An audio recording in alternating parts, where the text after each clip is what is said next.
Good evening. I'm Marisol Viña, Senior Program Manager for Public Affairs at the California Endowment, and we are so excited to welcome you tonight to CalEndow Live. Whether you are a returning guest or whether this is your first time at CalEndow Live, thank you so much for joining us. We are so glad you are here. At CalEndow Live, our mission is to provide health and racial equity programming for social change that is open and free to the public. Before we dive into our discussion, I want to remind everyone that this conversation is being recorded and it will be posted on the California Endowment's website tomorrow. And everyone that has registered will also receive a link to the recording, and you can share it with friends that could not be here tonight, or you can always take another look for yourself. Before turning to our featured guest, I want to introduce Frida Bloom, who will be providing Spanish language interpretation services for us tonight. She has some very important instructions for us tonight. Frida? Thank you, Marisol. Good afternoon, everyone. My name is Frida, and I'll be your interpreter for this session. I'll give this message both in English and in Spanish. In order to provide language access, this meeting will have simultaneous bidirectional interpretation into Spanish, and I'll explain how to enable the feature in Spanish. Muy buenas tardes a todos, le damos una cálida bienvenida. A efecto de proporcionar acceso lingüístico, esta reunión va a contar con interpretación simultánea bidireccional en inglés y en español. Si usted es bilingüe, no tiene que presionar nada, pero si usted no es bilingüe y está en su computadora, localice el icono en forma de globo, que está en la parte inferior de su pantalla, haga clic en interpretación de idiomas y después seleccione español o Spanish. Si usted está en su iPad, su teléfono o un dispositivo similar, entonces localice el menú de 3 puntos que está en la parte superior derecha de su pantalla, haga clic en interpretación de idiomas y después seleccione español o Spanish. Una vez que haga esto, escuchará todo lo que se diga en esta reunión en español. Muchas gracias. Thank you. Thank you so much, Frida. All right, so who's ready to get started? I am so excited and so thrilled for this conversation tonight and very honored to introduce our very special guest. An extraordinary award-winning journalist, Maria Hinojosa was the first Latina at National Public Radio. Her career as a reporter and producer took her to NPR, PBS, CBS, CNN, and other major broadcasters. She has reported on Latinx communities throughout her career, as well as on immigration and international affairs.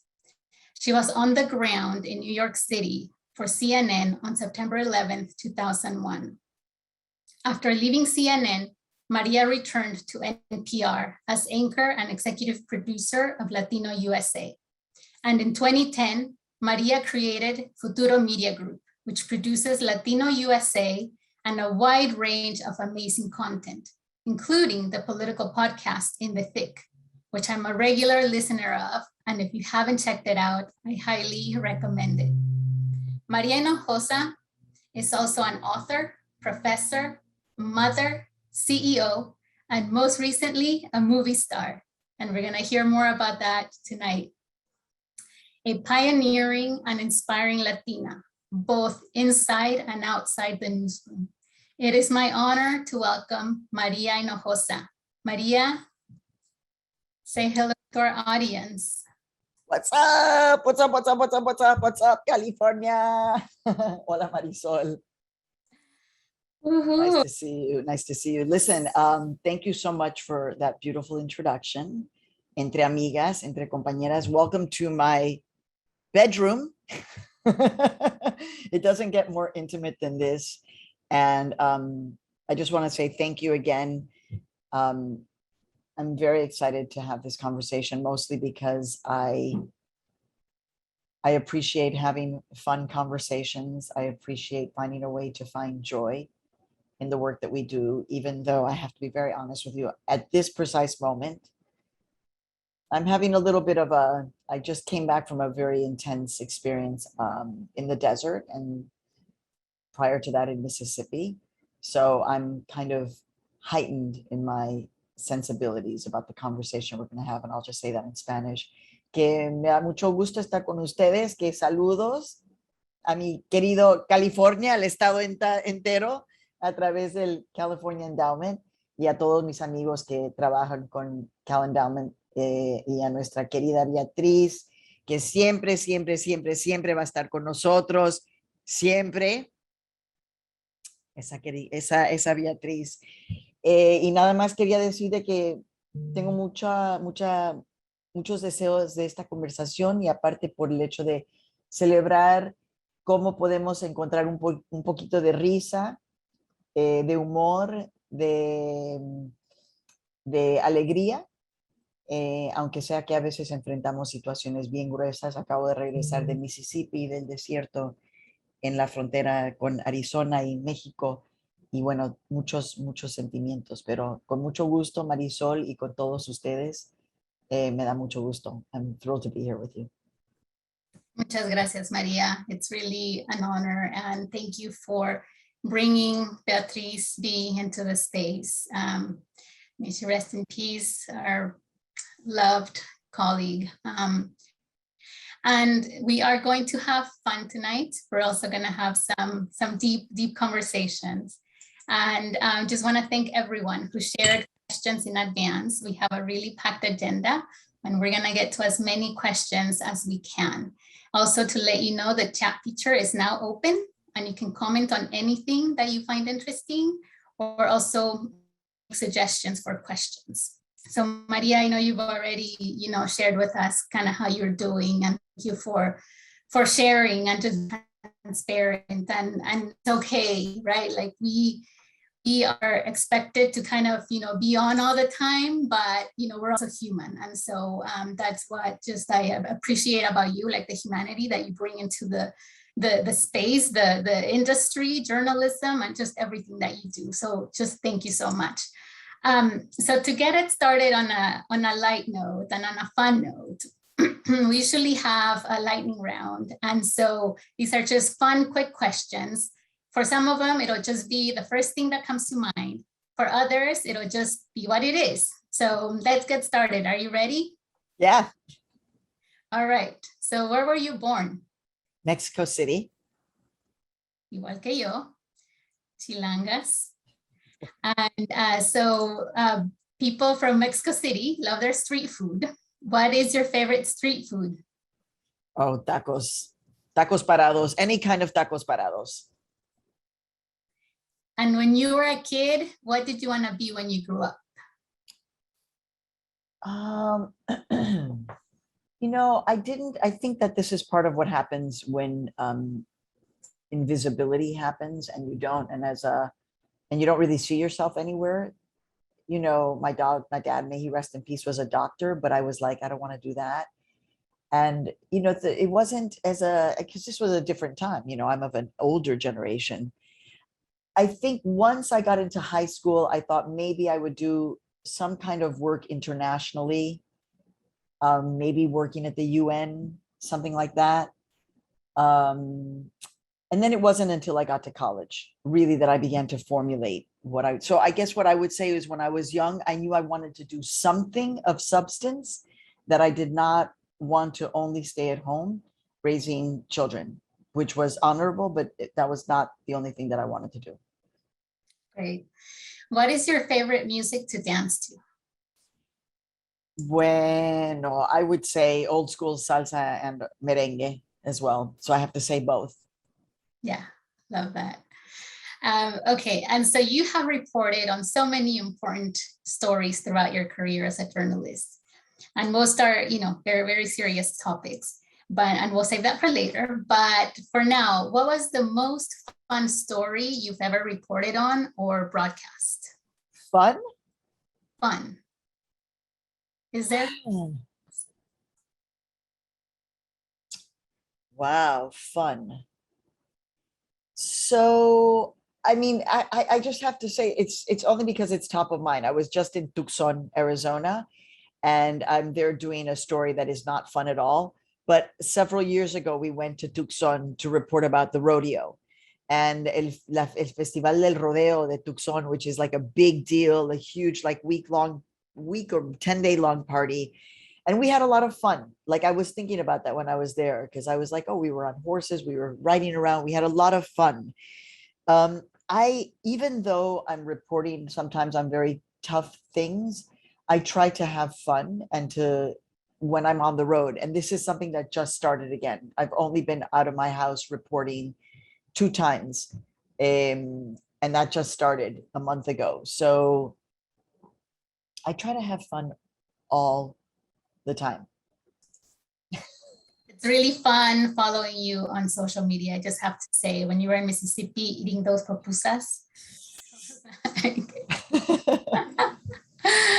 yeah, sounded like they were really good. So They were delicious.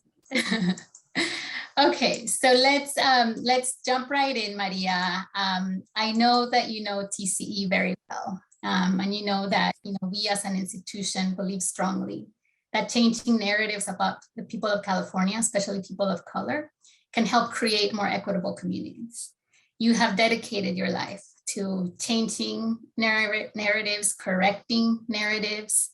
And so I'd like to begin tonight by asking for your perspective about how narrative change contributes to social change and what storytelling strategies you have used throughout your career to change the narrative about the Latinx community and Latinx people.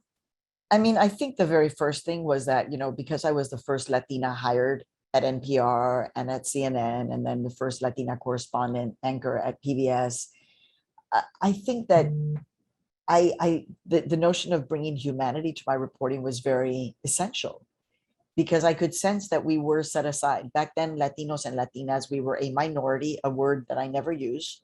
It's not in my vocabulary, but in those terms and in those times, we were like a minority, just kind of over there.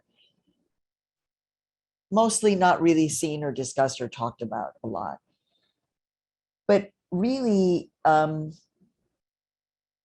what started happening was that a narrative was being formed around Latinos and Latinas. And it really started, when you come to think of it, late 1980s, early 1990s, Republicans and Democrats responsible. Bill Clinton actually highly responsible for beginning to build the wall and starting a whole series of policies that were actually cutting down on what he called illegal immigration.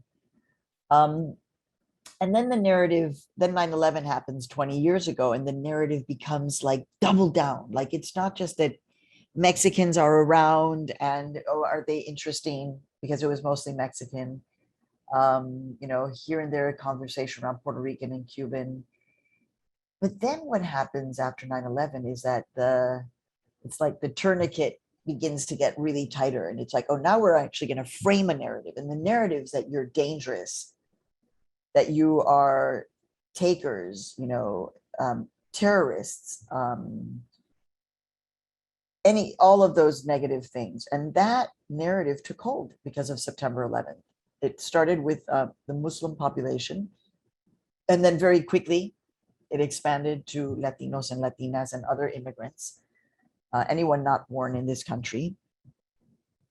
And so that is, I started to see in my career how challenging it was in the mainstream, because many people who were my bosses had a sense of what the narrative was. And then I'd be like, but the reality is this.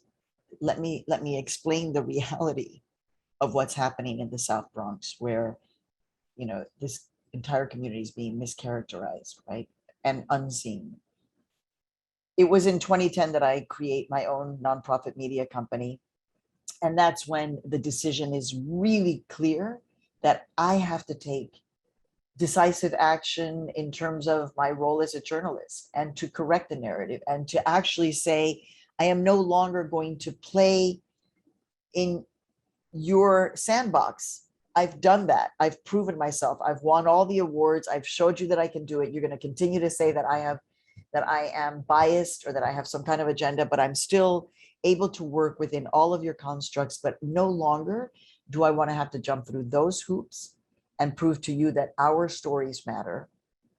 And that's why Futuro is formed. And really, we are dedicated to, in all of the work that we do, to reframing the narrative. And Marisol, I just have to say, when I started in 2010, a lot of people were like, reframing the narrative, Latinos and Latinas is, that essentially important, their story.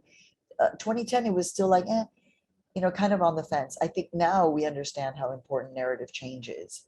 The problem is that we've now got so much work to do because it took so long frankly, for institutions, individuals, philanthropy, et cetera, to understand the importance of narrative change, that now we have so much work to do. Pero ahí vamos. There are a lot of people who are doing this work now, and because of the internet and all of these, fascinating places on social media, some of them not so good, but we get a chance to experience people creating narrative change in their own way, which gives me a tremendous amount of hope. Yeah, no, absolutely, Maria. And since you're talking about institutions, right? So the California Endowment, believes strongly in narrative change, and how narratives, can open those doors to those policy conversations and, contribute to systems change. And as we are embarking on, our new 10-year initiative on really centering power building to change systems, I wonder if you can say just a little bit more about, how narrative change and systems change kind of, have to go hand in hand. So, I always had this image that in the work that I was doing, that by making people feel seen and heard, that they would then, that this process of my journalism reflecting their true reality, that then this would empower them to want to become more engaged in our society. I felt like it was interconnected. I didn't really have proof. I don't have data. Like, I'm sure somebody has studied this, but I think about my own experience when I started at a very young age. I write in my memoir how the first time I encountered public media and how it was life, because they were talking about Latin America, and how this was life-changing for me. And so the fact that I saw myself reflected made me want to jump in.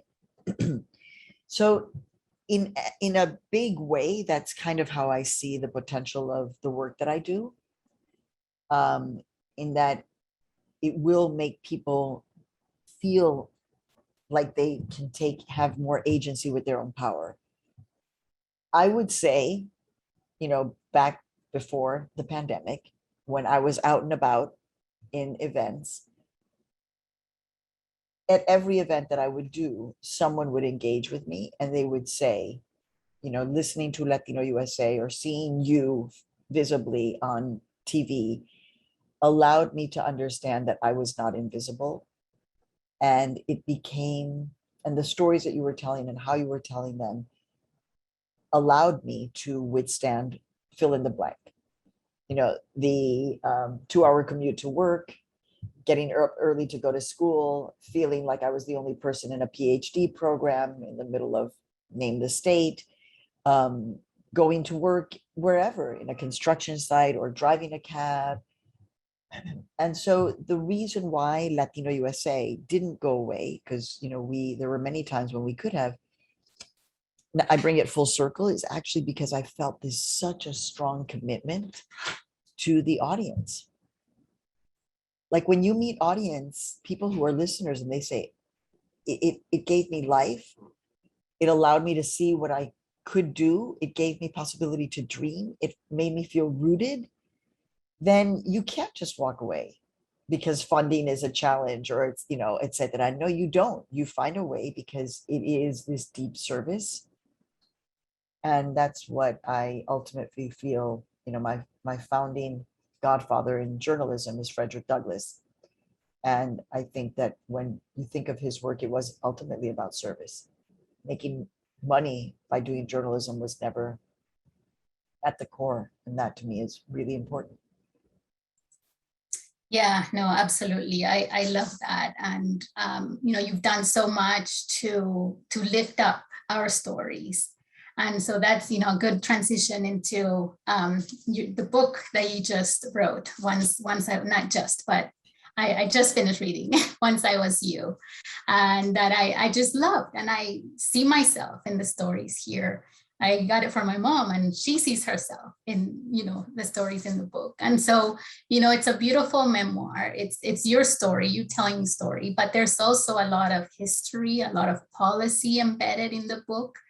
And so many themes. And one of the themes that really resonated is, when you bring up the issue of the imposter syndrome, which is something that, I know well, and I'm sure many in our audience have felt it, particularly women of color. And so, as you have been, a trailblazer in journalism, what advice do you have for all of us out there who, are thinking right now, I'm not good enough for X or fill in the blank? Well, so what does that mean? That means that all of us have to understand that most of us are having these kinds of feelings. That feeling this kind of, discomfort around insecurity is real. I mean, like I actually, there was a moment when I was like, when I was first starting, which is really hard. And I'd be like, who else is having a really tough time in the world of media? Who is another woman of color who's like battling all kinds of challenges? Oprah, and I'd be like, I know that Oprah is having to make difficult decisions. It's not all roses, the way it looks in the magazines, difficult decisions. And so what this allows me to do is to center myself in like, yeah, it's been rough. It's going to be rough. And we're going to be able to make it, right? Now, the whole question of insecurity, that's why I ended up writing about it a lot, was because I was tired of us not talking about it. Y yo no tengo pelos en la lengua, as we say in Spanish. I don't have hairs on my tongue. I don't know. It's a funny Mexican saying, and that means that you just kind of tell the truth. And so I just wanted people, I wanted people to know that that was very real. Like I would go to therapy after I first started at NPR, and I would sit with my therapist and I would just say, I'm just so worried all the time that they're going to find out. And she'd say, find out what? I'd say, find out that they made a mistake, that they never should have hired me, that I really can't do this, that I don't know what I'm doing, that I'm totally confused, that I'm scared all the time. And that was a lot of the conversation of, but you're there, you got there, you worked. So that's what I always bring it down to us putting our feet on the ground empirically and just be like, okay, I was not grabbed out of the middle of nowhere and plopped into, being a correspondent for NPR. I worked at all of that. And so we have to situate ourselves in our reality. We have worked really hard. And I just want to remind people, I've been doing this for many, many, many, many, many decades. So you have to believe in the work that you're putting in, actually in the, in the sweat that you put in. Yeah. And then that you're exactly where you're supposed to be. And don't be afraid. Just don't be afraid. Thank you, Maria. That's just, we need some of that. We need to hear that. And so, related to that, I'm guessing that in many of your jobs, you were the only woman in the newsroom, and certainly the only woman of color in some instances. So can you talk more about that experience and how tough it's been to be in those situations? The thing is that when it happened, when I got hired, I was just so happy to have a job.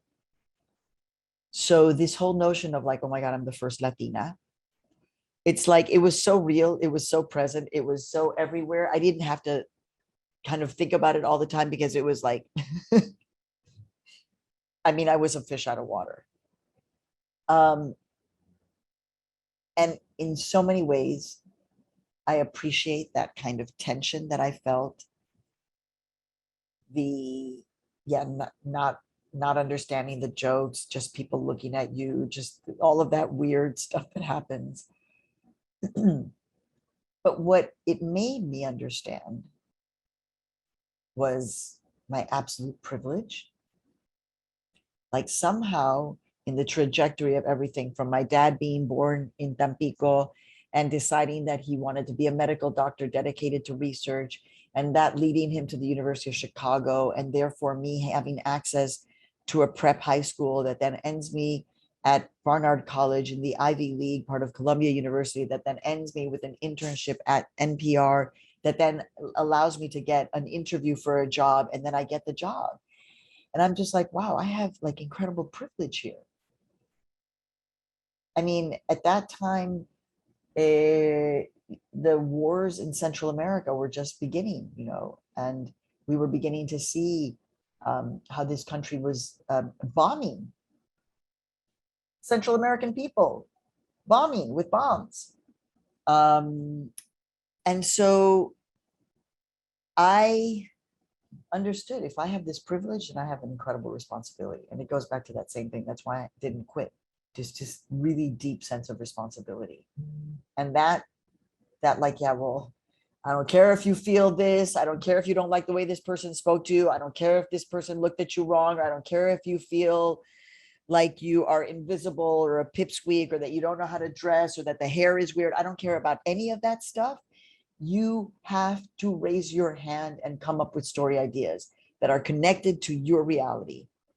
And if you do that and it doesn't move forward, we'll figure out then, you know, if you change careers or if you change, you know, the trajectory of what you're going to do. But I was like, I have to do this, because I had already been doing that in college, very highly politically aware because of what was happening with Central America and immigration. And that is what allowed me to deal with the discomfort. And speaking of, you know, kind of taking that responsibility, I want to play a clip of one moment where you just unapologetically, right, like took on that responsibility that you're just talking about. And it's probably the moment that has been the most viral in your career. And to set this up for the audience, this is October 2016. It's the peak of the election campaign. And you're here with Steve Cortez on MSNBC, who was trying to defend hateful rhetoric and policies on immigration of a particular candidate at the time. So let's watch. It is most unfair, though, to legal immigrants to allow illegals to hop in front of them and cheat the system. And that is what Donald Trump, he has given a voice to the dispossessed. So you were on roll there, but Maria wants to get in. You are going to use, I mean, I don't know how, in fact, it was just yesterday, I think I had to put another Twitter, which is illegals is not a noun. It is not a noun. You cannot an illegal immigrant. I'll use it then as an adjective. An illegal immigrant. Actually, if you're here, when you're not allowed to be here, it's illegal. What you can do is that you can say it is an immigrant living illegally or an immigrant living without papers or without documents in this country. But what you cannot do is to label a person illegal. And the reason why I say this is not because I learned it from some radical Latino or Latina studies professor when I was a college student. I learned it from Elie Wiesel, who survived the Holocaust, who said, you know what? The first thing they did was that they declared the Jews to be an illegal people. Mm-hmm. And that's what we're talking about at this point. This is real fear. Wow. Maria, okay, walk us through what we just saw. The impact that this moment also had on your career, and I think also then in this right. reality. Yeah, so what ends up happening is that actually, what was the name of the network out of Univision? They end up taking a cut of that and they end up forming it into a little piece. And that's the piece that ends up going viral. You're right. It ends up being seen by Fusion, I think is what, right? Fusion. And that ends up being seen by whatever, I don't know, I haven't checked, but 10 million people. And what it ends up doing is that this conversation about illegal is not a noun, it does take off. And it is right before Trump is elected. And that is the impetus for why I decided to write the book. A very close friend of mine says to me, I think you need to write this book. Actually, the chair of our board, who's a very dear friend of mine, Deepa Donde, and she says, you need to write the book, Illegal is not a noun. And I was like, okay, I can do that. I can do like a little book that is like a primer on why you never use the term illegal to define another human being. And then what ended up happening is actually, when I had to write the proposal, Marisol, and go and meet with publishers, they actually didn't want a little book that taught people why you don't use the word illegal. They wanted a bigger book, which is why you say that the book, Once I Was You, a memoir of love and hate in a tour in America, is that it is a memoir, but there's a lot of history there, because like that moment with Steve Cortez, where I'm giving historical context, right? It was Elie Wiesel who taught me not to use the term illegal. That is historical context. That is a way in which you can have the conversation with someone and they can begin to understand why we don't use this term. And ultimately it led to the writing of the book, which has really connected with a lot of people. And as you say, there's a lot of intimate storytelling that happens there, but there's also our immigration policy, which in this country has been a horror from the very beginning. And we need to understand that the country, our country, portrays a narrative around immigration and refugees that is a beautiful narrative. But it is not true in its truest form. And the only way that it becomes that is by people like us demanding that this country do better. And we so appreciate you for that. It's just so impactful, and just thank you for giving us Once I Was You, and for your unapologetic voice that you give to those that are not often heard. Thank you so much for that.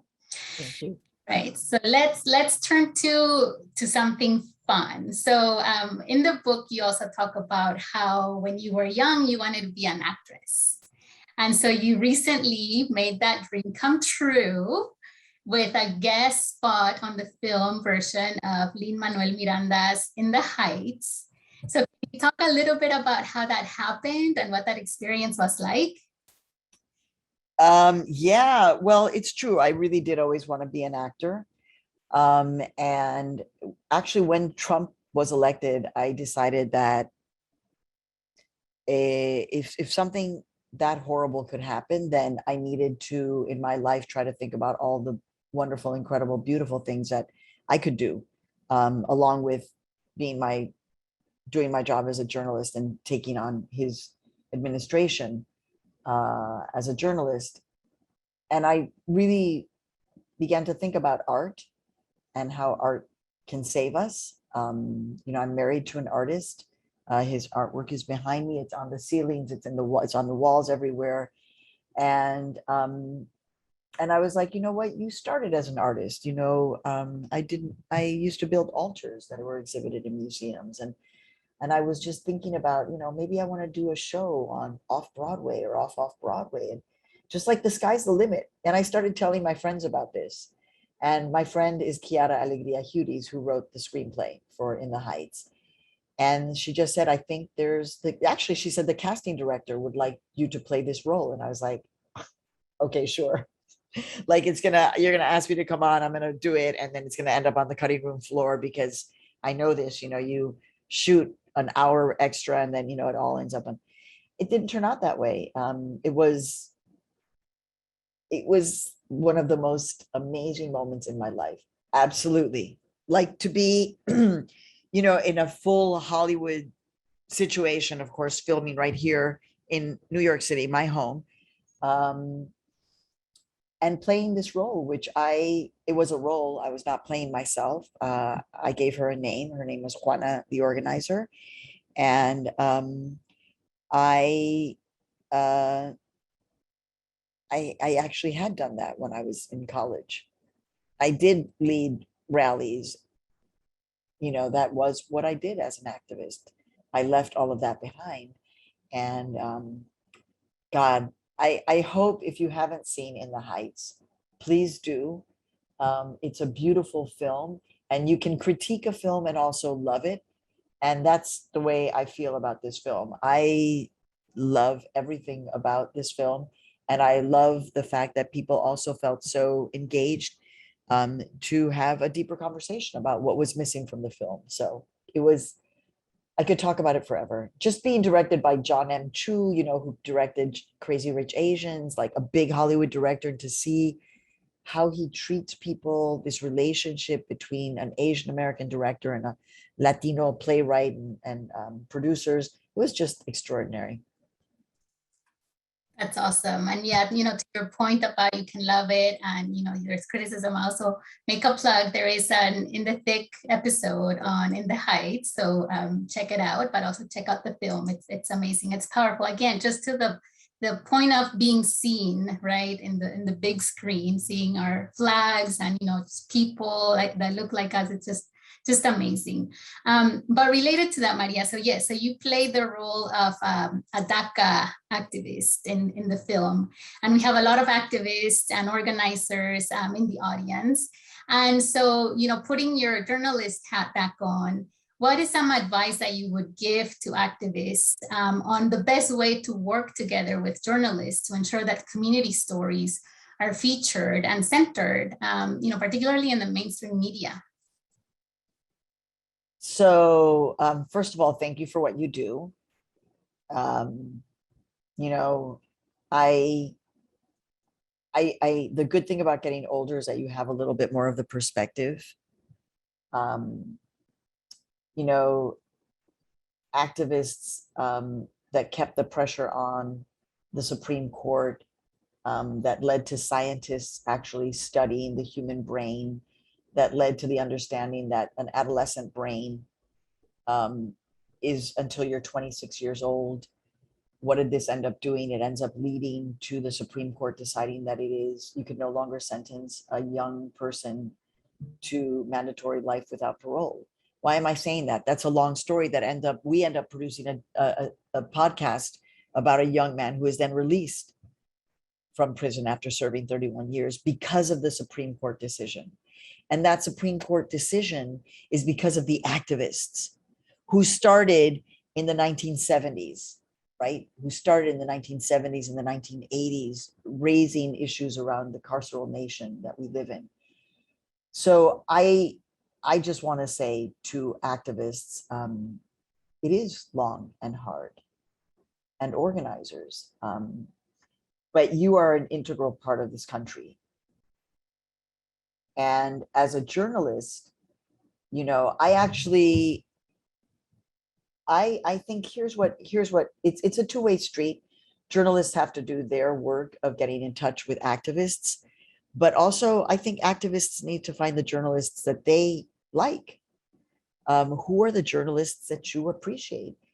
Get in touch with them, form a relationship. And yeah, we're busy. So you know, sometimes I don't answer that first email because stuff is happening, but reach out and build that relationship. That's all I can tell you. The best kind of reporting is going to happen when you have an activist and a journalist who have great respect for each other. And so, you know, I just got into a situation where I was interviewing a pretty high level activist. And this person actually said, you know, I feel like you're asking me too many questions that are personal. And the issue that I'm involved with is not for me to talk about personally. I want to talk about the organization. It was very interesting. I'm sharing this because of the kind of conversation we're having now. And I was like, you know, as a journalist, getting to know you personally is part of my job to understand you better as an organizer. And it's not that I'm going to do a story about you. It's that I'm, as a journalist, trying to do my job of getting to know you the way I would anybody that I'm interviewing. So I also think that what's happened is that as sources, activists, there is a lot of desconfianza, there's a lot of distrust. So that's why I'm like, you know, it's hard to do it in the pandemic. It's really tough, but form those relationships. And I have sources now that are very close to me because we formed this relationship. So it's a two-way street, and journalists of conscience, you don't have to be a journalist of conscience to be a journalist of color, but journalists of conscience, journalists of color are waiting for you to be in touch with them. we are only as good as our sources. So own that part of your responsibility and do the work.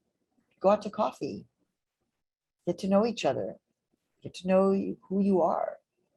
And it becomes a much more fruitful relationship. And honestly, I would just say, we need you to do this. Like, I don't want to tell you what to do, but we kind of need you to do this. We need the activists and the organizers to be in constant communication with the journalists. So I know it may be not your favorite thing, but we need you to do that work. That's great. Great advice, Maria. Thank you for that. So someone actually in the chat just asked, kind of, how do you navigate being both a journalist and an activist? Because I don't think of myself as an activist, because I know what activists do. Yeah. I mean, activists, it's a lot of work. A lot of work. It's a lot of work to understand, like, to look at a situation and come up with a response, and to be, you know, rooted in the grassroots and responding to people. And, you know, that is a lot of work as an activist. And I did that as a young person when I was in college, highly involved in organizations that were opposing war in Central America and El Salvador and Guatemala and Nicaragua. So when people see me as an activist, it's that they see me as an activist for the truth. And I'm like, okay, like, I'm just telling you the truth. If you see that as activism, okay, that's not how I see what I'm doing. I understand that in my journalism, because I just said so, I want people to consume my journalism and then be like, I must go vote or I must do something. So I do, in that sense, am kind of an activist journalist. I want people to feel their own power and agency through my reporting. I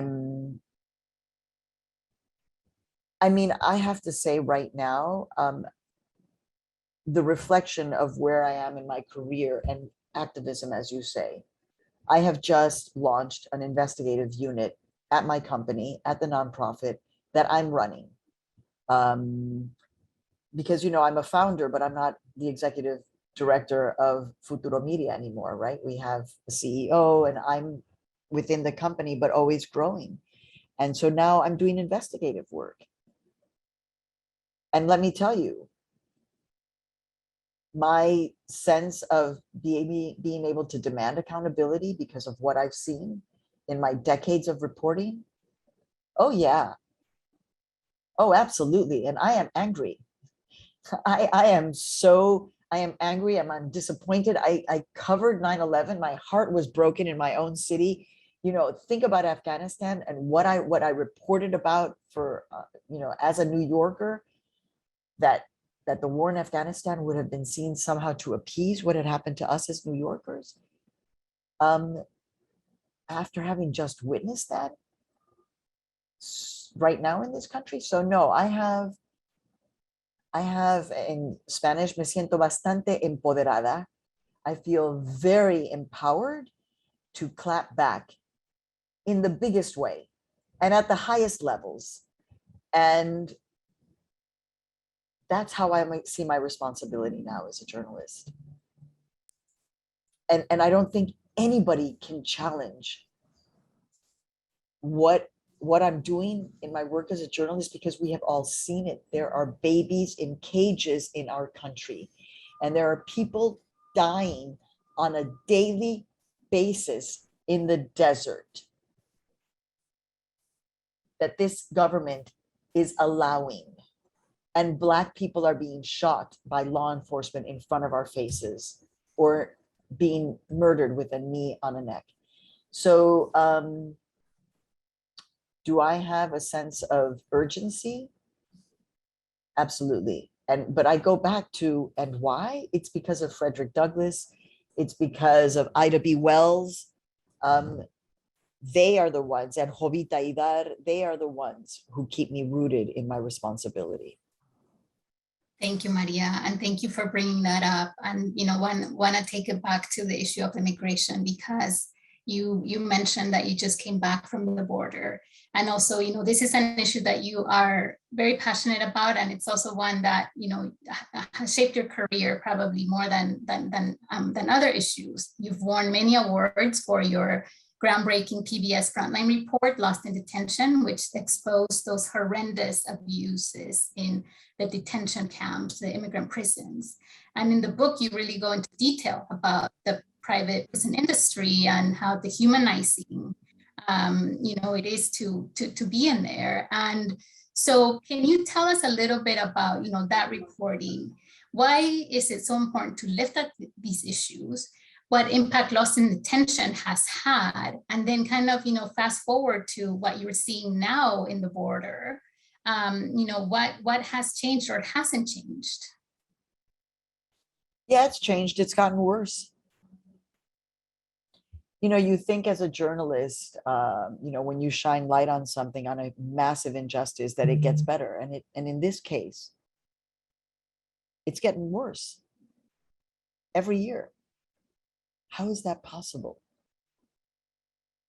And it is. So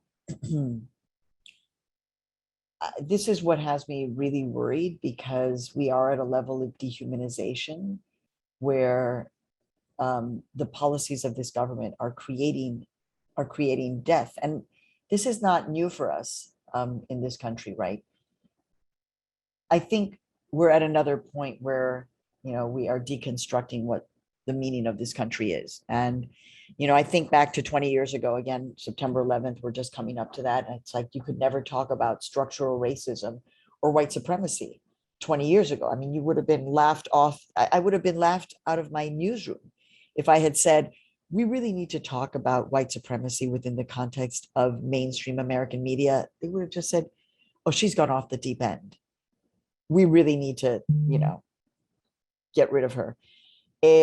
So I totally forgot the question. Sorry.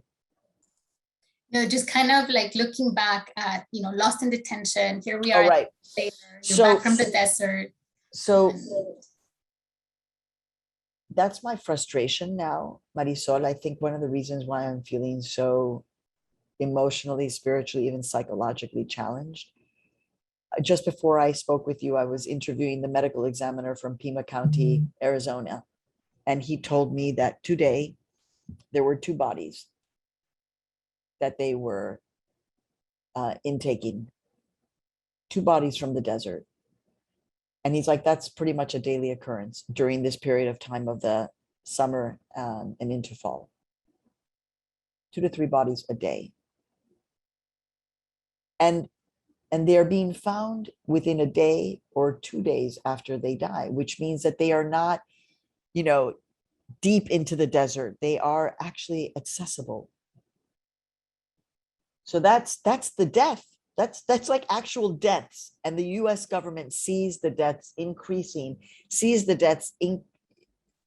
deaths increasing specifically in response to the Border Patrol. So they are creating the death. And then you think about Lost in Detention and what we revealed there, which is that sexual abuse, physical abuse, psychological abuse, medical abuse, all of it was happening right there. We have the documentation. What it led to was is the Senator Dick Durbin from Illinois pushing for PREA, Prison Rape Elimination Act, to be applied to immigrant detention facilities. That was 2011. I think that law went into, I think it was passed in 2012, I think, and it just went into effect, I think 1 or 2 years ago. And detention facilities are growing. That is one of the fastest growing places in terms of people being held. And Latinos and Latinas have among the highest rate of being put behind bars, because we are put behind jail bars, prison bars, and immigrant detention bars. So the entire system in many ways is living off of this massive system that we were alerting to in 2011. And that we get back to the dehumanization. And ultimately, what we revealed there was that the guards would say, how dare you ask for anything if you're an immigrant being held in detention, whether you have a green card or without it? How dare you ask for anything because you are simply illegal? We go back to the point where we were just talking. That's why you never use the term, because then it is the utmost of dehumanization to refer to the human being as an illegal person. You don't deserve anything. So I'm very distressed, honestly, having just returned from the border, having heard the stories. I'm deeply wounded and distressed. Yeah, as are, many of us in the immigrant community, because, just the reckoning of everything that is happening under any administration's watch, right? Like it just keeps going, the cycle. And as you're saying, it's getting worse. And that's just really, really beyond heartbreaking. But thank you for doing what you do, Maria, and for really bringing light to those stories that are not told. So thank you so much for that.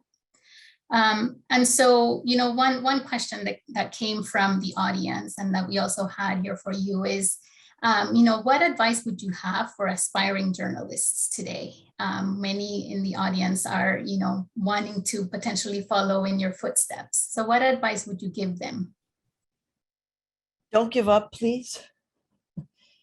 It's not easy, but nothing is easy. Don't give up.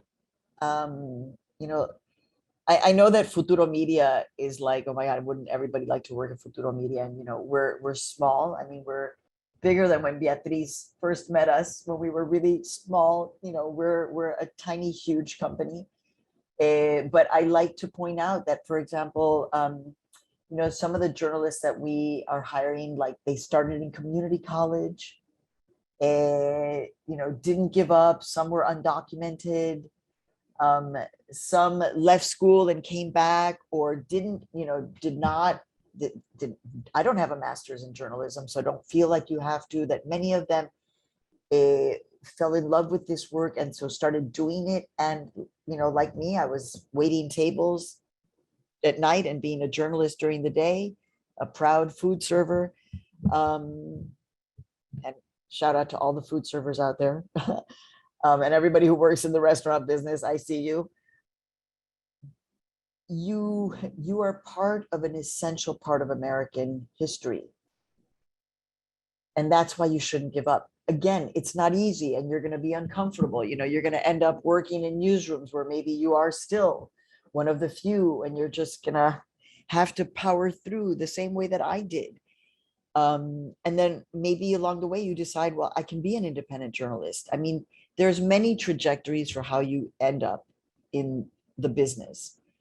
But if you feel like, oh my God, I really want to do this, please find a way to keep doing it. And do not give up. I just cannot stress how important it is. And again, it's hard and it's not, and you won't get every job, and they're going to be, places where you're going to feel like, oh my God, I've got to, pay my dues yet again. Yeah. But if you got it, if you feel it, like, no, I still love it, please don't give up, is all I can say.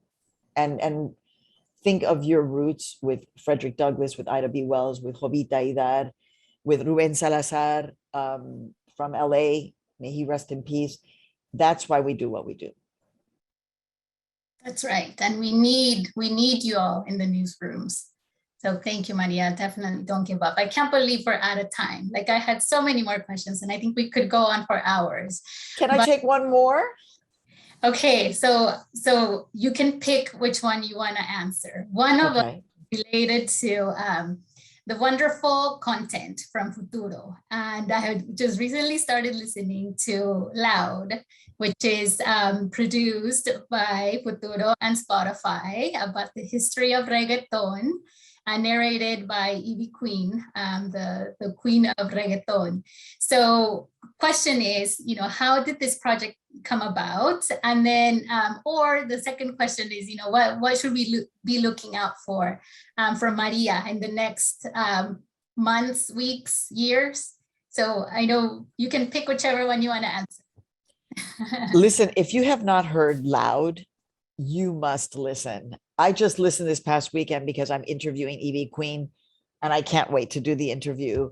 And oh my God, I'm so proud of my team, because this is another one of those dreams. We were like, we want to do the history of reggaeton. We were talking about this years ago.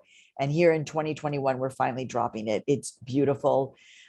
Suave, if you haven't listened to Suave, if you haven't listened to anything for Selena, yeah, Futuro is totally kicking it in terms of producing our media from our perspective with heart and with truth, and just setting the narrative straight, right? Oh my God, I love Loud so much. I'm enjoying it so much. And I think for me, right now I just dropped something new. It's on Facebook Bulletin. So it's kind of like behind the scenes with Maria. Nobody knows that my nickname of my closest friends, they call me Malu. I also didn't know that there's a singer, Malu, who apparently has 10 million followers. And I'm just like, okay, I don't know. But anyway, so if you want to see or hear a little bit more of kind of my thoughts on a weekly basis, through this bulletin newsletter that will pop up in your email or through Facebook, let me know, subscribe. That's coming up. And let's see, also the paperback version of Once I Was You is dropping. That's adorable. If you haven't seen the cover, it just dropped. I mean, it's really cute. I have to say, I was 12 years old when I took those photographs. And I can talk about the fact that I just finished a young reader's version of Once I Was You, so that young people can begin to understand our history and the importance of deconstructing immigration history in our country. Also a very personal book, really focuses on my life up until I graduate from college. And I have a lot of, big things happening. Our first dramatic podcast is about to drop. It's called Long Way Around. And it's a dramatic podcast. First time that we're kind of dropping into telling dramatic podcasts from a POC perspective. So I'm feeling equally distressed by so much of what we're living through.